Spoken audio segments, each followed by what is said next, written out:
नमस्कार, मैं स्मार्टी आपका अपना स्मार्ट एआई न्यूज रीडर स्वागत करता हूं आपका YouTube news channel nation India news पर। पिछले सप्ताह लोकल सेवाओं के रद्द होने के कारण बोरीवली और अंधेरी जैसे बड़े स्टेशनों पर पीक आवर्स में भारी भीड़ हो गई थी। रेलवे ने इसके बाद भीड़ को मैनेज करने के लिए बड़े स्टेशनों पर अलग से करीब 550 सुरक्षा कर्मियों की तैनाती का निर्णय लिया। लोगों का कहना था कि विरार से चर्चगेट की ओर जाने वाली ट्रेनों पर ज्यादा प्रभाव नहीं पड़ा। ज्यादातर ट्रेनें बोरीवली से चर्चगेट जाने वाली रद्द हो रही हैं। इसके कारण बोरीवली स्टेशन पर भीड़ दिखाई दे रही है। इन सर्विस में पीक आवर्स की कुछ ऐसी सेवाओं को भी रद्द किया गया है। ब्लॉक के कारण 1 दर्जन से ज्यादा ट्रेनों को बोरीवली में ही टर्मिनेट किया जा रहा है। यहाँ से लंबी दूरी की ट्रेनों को मैनेज करने में परेशानी हो रही है। बोरीवली स्टेशन पर ट्रेनों में पानी की सप्लाई करने की सुविधा उपलब्ध नहीं है, इसलिए ऐसी ट्रेनों में वापी या सूरत में पानी की सप्लाई करने का निर्णय लिया गया है। ट्रेनों के टॉयलेट्स में पानी न होने से यात्रियों को परेशानी हो रही है।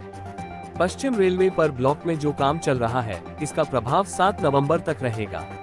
ऐसे में कई लोग अब वर्क फ्रॉम होम पर भी विचार कर रहे हैं। सपनों का शहर बम्बई। जब बात बम्बई की होती है तो आपकी आंखों के सामने सबसे पहले कौन सा चित्र आता है? Taj hotel, Chhatrapati Shivaji Maharaj terminus, gateway of India या फिर मरीन ड्राइव। लेकिन बात यही पूरी नहीं होती, कुछ तो मिसिंग है, और वह है बम्बई की काली पीली टैक्सी। यह आइकॉनिक कार दशकों से बम्बई की पहचान है। जो कभी बम्बई नहीं गए, उन्होंने बॉलीवुड की फिल्मों में ये टैक्सी खूब देखी होगी। लेकिन बम्बई यानी मुंबई की सड़कों पर आज से ये काली पीली टैक्सी नहीं दिखेंगी। इस टैक्सी का 60 वर्षों का सफर रविवार को खत्म हो गया है। प्रीमियर पद्मिनी के नाम से मशहूर काली पीली टैक्सी के लिए रविवार का दिन आखिरी दिन था। परिवहन विभाग के मुताबिक आखिरी पद्मिनी कार का रजिस्ट्रेशन 29 अक्टूबर 2003 को हुआ था। मुंबई में टैक्सियों के लिए आयु सीमा 20 साल तय की गई है। इस हिसाब से रविवार को इन टैक्सियों की मुंबई में उम्र खत्म हो गई है। अब आज से आपको मुंबई की सड़कों पर काली पीली टैक्सियां नहीं दिखेंगी। आजादी के बाद देश में 2 गाड़ियां बहुत लोकप्रिय हुई। एक थी हिंदुस्तान मोटर्स की एम्बेसडर और दूसरी प्रीमियर ऑटो की पद्मिनी कार। प्रीमियर कंपनी एक रफ एंड टफ कार है। इसका इंजन छोटा हुआ करता था, इसलिए इसका मेंटेनेंस बहुत आसान था। ये कार 125 किलोमीटर प्रति घंटे की रफ्तार से दौड़ सकती थी। इस समय मुंबई में 40,000 से ज्यादा काली पीली टैक्सियां हैं, जो आज से बंद हो गई हैं। 1990 के दशक में ये संख्या 60,000 थी। 1960 के दशक में दिल्ली और कोलकाता में एम्बेसडर कार का बोलबाला था। वहीं मुंबई में पद्मिनी टैक्सी का राज था। बात साल 1964 की है। लाल बहादुर शास्त्री इस कार को खरीदना चाहते थे, लेकिन उनके पास पर्याप्त पैसे नहीं थे। कार की कीमत 12,000 रुपये थी और शास्त्री जी के पास 7,000 रुपये ही थे। इस कार को खरीदने के लिए शास्त्री जी को पंजाब नेशनल बैंक से लोन लेना पड़ा था। हालांकि लोन चुकाने से पहले ही वे इस दुनिया से चले गए और बाकी का लोन उनकी पत्नी ने चुकाया। मीडिया रिपोर्ट्स के अनुसार सुपरस्टार रजनीकांत भी इस कार के फैन हैं।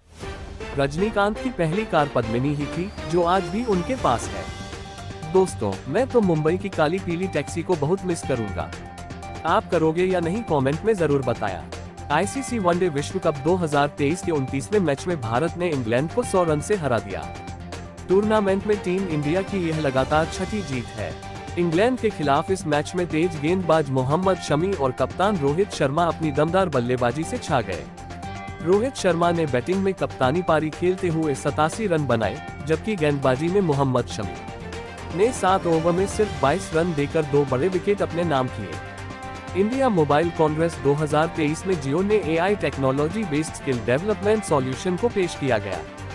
जियो का AI based skill development solution भाषाओं की दीवारें गिरा सकती है।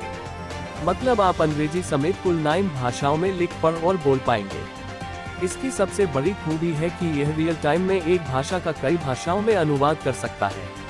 मान लीजिए दिल्ली में बैठा कोई टीचर अंग्रेजी में ऑनलाइन क्लास ले रहा है, तो चेन्नई, कोलकाता, अहमदाबाद और मुंबई में बैठे छात्र अपनी लोकल लैंग्वेज यानी तमिल, बंगला, गुजराती और मराठी क्लास सुन पाएंगे। इससे ग्रामीण इलाकों में ऑनलाइन एजुकेशन के मामले में इजाफा देखने को मिलेगा। अभी यह सॉल्यूशन तमिल, कन्नड़, मराठी, गुजराती, बंगाली, तेलुगु, मलयालम, अंग्रेजी और हिंदी जैसी 9 भारतीय भाषाओं को सपोर्ट करता है।